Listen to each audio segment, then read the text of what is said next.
आपला ब्रँड तर लॉन्च झाला, पण आता ऑर्डर पण चालू झाल्या. त्याच्यामुळे नाद करती काय डायरेक्ट हाव करून टाकली.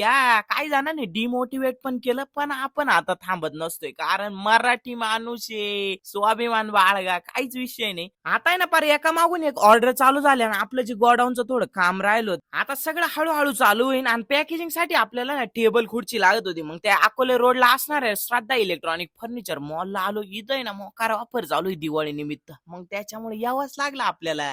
म्हणलं ऑफर बिफर सोडायच्या नसते, कारण आपला आता व्यवसाय चालू होतोय आणि मग आता इथं सगळं भेटत आहे. तर त्यांना पहिलं म्हणलं सगळं तुमचं क्वालिटी, पण आम्हाला पहिलं टेबल आणि खुर्ची दाखवा, कारण आता लागतच नव्हतं काम असल्यामुळं. त्यांनी फार ऑफिसची टेबल दाखवली, त्याचबरोबर सगळं दाखवलं. म्हणलं आम्हाला आहे ना एक नंबर टेबल आणि एक नंबर खुर्च्या अशा दाखवा. यांचा विषय असा की यांचं कामच क्वालिटी मोठं आहे, त्याच्यामुळे ते म्हणे आपल्याकडे प्रत्येक गोष्टीवरती ना भव्य असा डिस्काउंट आहे. म्हणलं भव्य, ओ माय गॉड. मग पहिले टेबल फायनल केले, मग खुर्च्या पाहिल्या, मोकार क्वांटिटी क्वालिटी. म्हणलं काय विषय नाही, सगळं क्वालिटी. यांच्या ना 2 शाखा, एक अकोले रोडला आहे एक मेन रोडला, साईनाथ चौकात श्रद्धा इलेक्ट्रॉनिक्स. मग सगळं झालं म्हटलं ही गर्दी कायची. ते म्हणे आपल्याकडे कोणत्याही 5,000च्या खरेदीवरती हमखास अशा भेट वस्तू बरोबर आहे ना गिफ्ट वाउचर देखील आहे. आणि ही ऑफर आहे ना 2 ऑक्टोबर पासून चालू झाली, डायरेक्ट 22 ऑक्टोबर पर्यंत. त्यांना म्हणलं आमचे टेबल आणि खुर्ची लवकरच पोच करा. ते म्हणे काहीच विषय नाही.